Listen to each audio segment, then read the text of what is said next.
Our next destination is actually north in the graveyard, where we will discover the color dungeon. However, before going to the color dungeon, we have to go to the library in Mabe Village. You don't actually have to, but this is basically which it will give you the direction on how to enter the color dungeon. The library is basically the building right where the two kids are playing catch with the ball. And this is basically an ode to A Link to the Past, basically. You have to use your Pegasus boots and dash into the shelf to knock down the book, just like we got the Book of Medura in A Link to the Past. New World of Color under the 5 gravestones. And then it gives you 5 directions with 5 numbers in a particular order. Try with all your might. Open a new path. Whoever is worthy receives the power of color. I wonder what the world of color is. The power of color.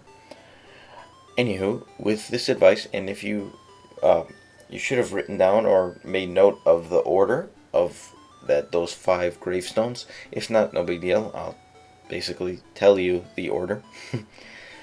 Anywho, our next destination is in the graveyard, and we actually haven't been to the graveyard officially yet, but the graveyard is just east of the witch's shop where we got the magic powder. So lift this rock and head north. You can kill these zombie enemies if they appear, and just head east to enter the graveyard. And here are guinea enemies, and these are just like they were in the original Legend of Zelda. If you tap a grave, the guinea will appear, and then if you kill the first guinea, all of the guinea will disappear. In this screen, you can push the block to the right, and you can do a diagonal jump and then go and get the heart piece. We could have actually gotten this one earlier, but because on the left side there's a boulder you can crack, and then there's another boulder on the right, it's meant not to get until you get the hook shot, but you could do a diagonal jump. On this screen there are several gravestones, and if you notice there are 5 gravestones, and they exactly mark the same path as they did in the library, in the book. And basically the first thing we want to do is get rid of the guinea. You can just, all you really have to kill is basically like the mother guinea of sorts, basically the first guinea that appears. And once all 5 of the guinea have been defeated, we can push the 5 gravestones. The first one is at the bottom middle, we want to push it down. Then the one at the bottom left to the left. Top left, we want to push it up. Top middle, we want to push it right. And then top right, we push it up. And this will reveal a secret entrance to the color dungeon. Our colors are never the same. If I am red, he is blue. If he is red, I am blue. What color is my cloth? Just answer the same question basically for both of these skeleton or human Stalfos dudes. And basically this is just the theme of the whole dungeon. It's the color dungeon. Its purpose was to show off the power of the Game Boy Color, and a lot of the enemies are color based, and the puzzles, etc. Head north and you'll face with the first new enemies, and these are Camo Goblins. They come in green and red variations in this room. They'll come up, one slash with your sword, and you'll do them in. Here we want to turn all the eye statues blue, so just hit the one at the top left, and then hit the one at the bottom right, and all 4 of the statues will be blue. This could be confusing if you mess up at the beginning, but get the compass, head right of screen. Another new enemy known as a Bone Putter. Just avoid him for now and just head to the right. More new enemies. These ones are green and red Karakoros. You slash at them once, they turn into balls pretty much, and then you can toss them and you have to place them into their respective colors' holes. And here we will get the stone beak. Head north of screen and there's 2 more bone putters. You can just avoid them and just keep heading north. Walk over to the owl statue and it says, here's your clue. Make all the red blue. It's pretty simple, it looks complicated. All we have to do is hit the bottom right eye statue and then hit the top left eye statue twice and they'll all turn blue. Get the key, and in this room you want to defeat the 3 Camo Goblins. They are now in 3 different colors. Then head north to face off with the mini-boss. Boo! I am no weakling. Your pitiful sword is no match for me. Right, our pitiful sword is no match for him, but the magic powder is. Just sprinkle some magic powder on this giant buzz blob, and it will basically stun itself in a way, and then it'll start hopping around the room where you can slash at him with your sword. Just keep repeating this over and over. He's rather simple. After a couple sword slashes, he will be defeated, and he will leave a fairy behind as a reward.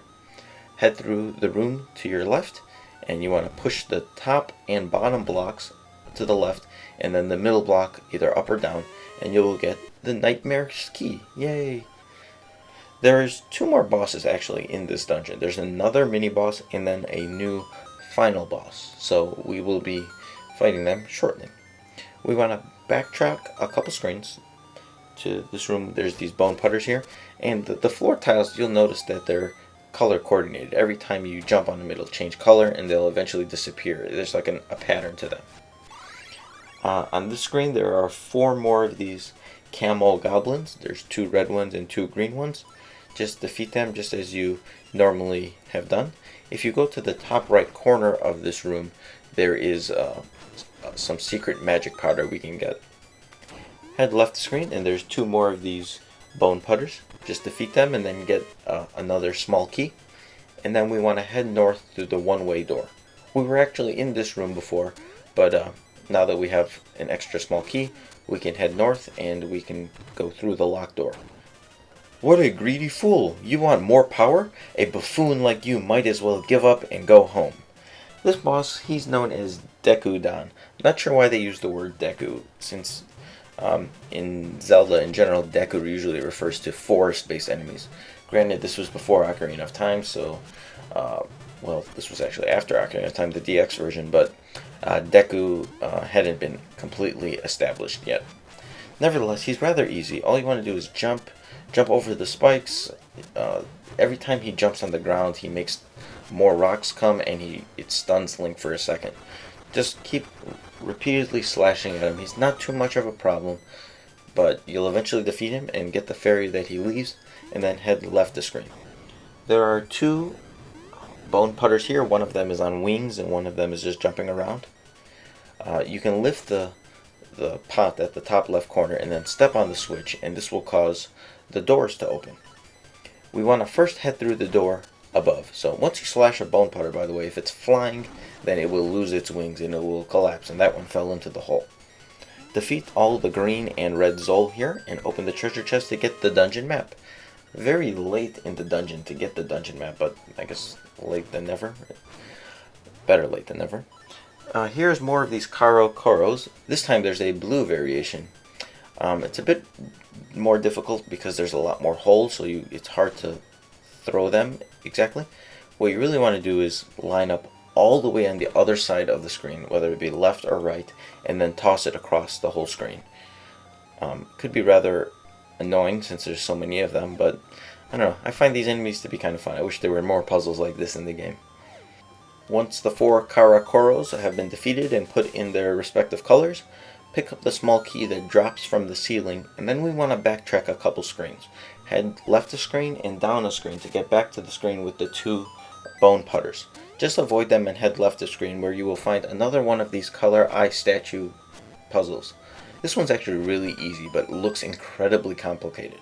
All you have to do is hit the 4 statues that are in the middle. Top middle, right middle, bottom middle, left middle. You can hit them in any order and they will all turn blue. If you mess up at any point, if you hit one of the diagonal ones on accident or whatever, just leave the room and return and it will be reverted. Hit the blue switch here and then lower the blocks and head north to face off with the dungeon boss, Poon.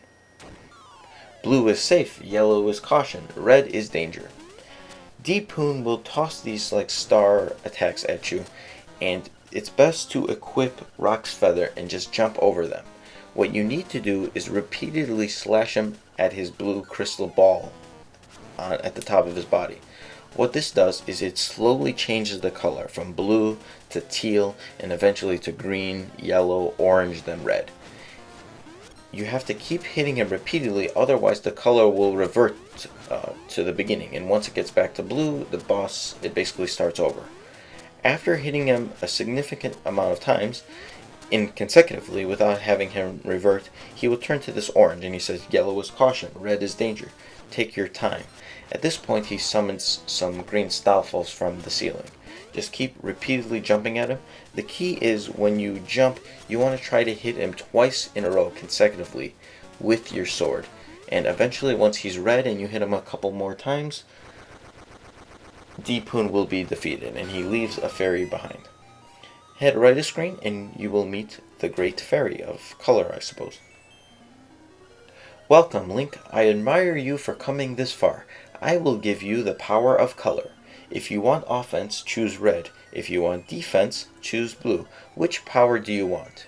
Whatever color you choose, that will change the color of your tunic. If you choose red, it's basically you have double attack, like you have a piece of power at all times.